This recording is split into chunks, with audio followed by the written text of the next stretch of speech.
बिहार विधानसभा का बजट सत्र शुक्रवार से शुरू हो गया। सत्र के पहले दिन बिहार विधानमंडल में राज्य सरकार ने आर्थिक सर्वेक्षण रिपोर्ट पेश किया। उप मुख्यमंत्री और वित्त मंत्री तारकिशोर प्रसाद ने 2021 से 22 का आर्थिक सर्वेक्षण पेश किया।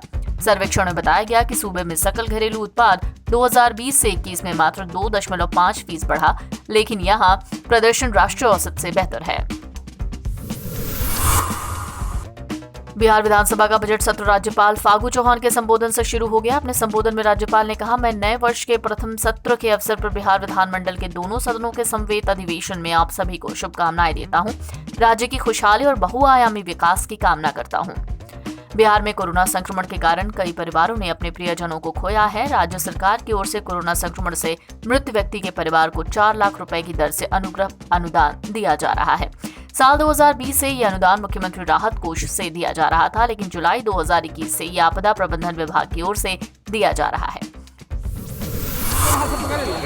बिहार विधानसभा बजट सत्र शुक्रवार से शुरू हुआ। सत्र के पहले दिन सुर्खियां बटोरने के लिए विधायक अक्सर कुछ अलग करने की कोशिश करते हैं।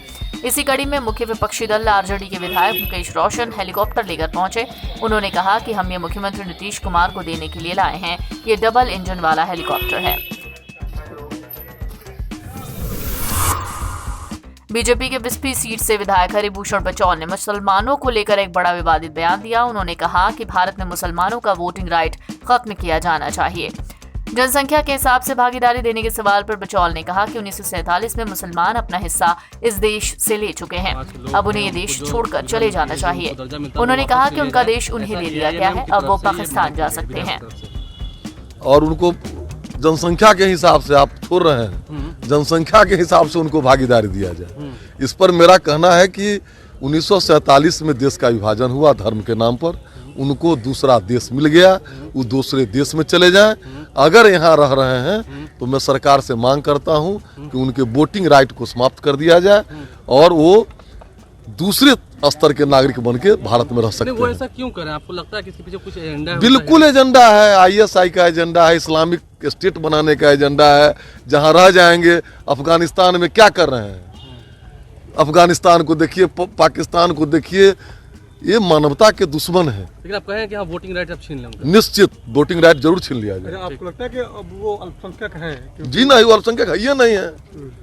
और अल्पसंख्यक शब्द भारत के संविधान के साथ भी मजाक है। अच्छा, क्योंकि उसके प्रस्तावना में लिखा हुआ है कि हम भारत के लोग, फिर अल्पसंख्यक कौन? बहुसंख्यक।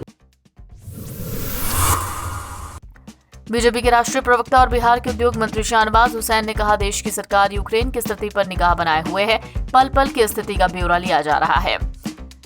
जिस तरह से प्रधानमंत्री नरेंद्र मोदी ने यमन में वॉर के दौरान भारतीय लोगों को सुरक्षित निकाला, उसी तरह इस बार भी भारतीय छात्रों को और भारतीय नागरिकों को यूक्रेन से बाहर निकाला जाएगा।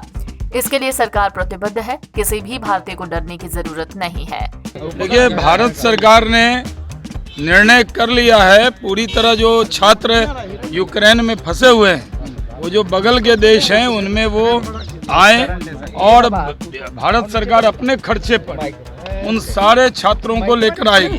पहले भी नरेंद्र मोदी जी की मिसाल रही है, जब यमन में भी वॉर हो रहा था, वॉर के बीच में युद्ध को रोककर वहां से भारतीयों को लाने का काम भारत की वायुसेना ने किया था।